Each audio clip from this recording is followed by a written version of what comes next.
আপনারা দেখতে পাচ্ছেন এখানে অনেক অনেক আর কি মানুষ আসছে এই জাকাত নিতে। এত পরিমাণ মানুষের ভিড় এখানে দেখুন আপনারা ভালো করে। এত পরিমাণ ভিড় যে ভিতরে টাকা দেওয়ার মতো অবস্থা নেই তাদের।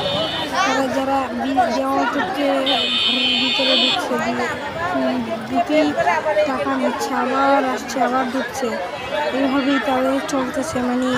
কি কি একটা অবস্থা হয়েছে জাকাত দিতে। এরা জাকাত এত অবস্থা, এত খারাপ অবস্থা করছে ভাই। আপনারা দেখতেই তো পাচ্ছেন আপনারা ভিডিওতে।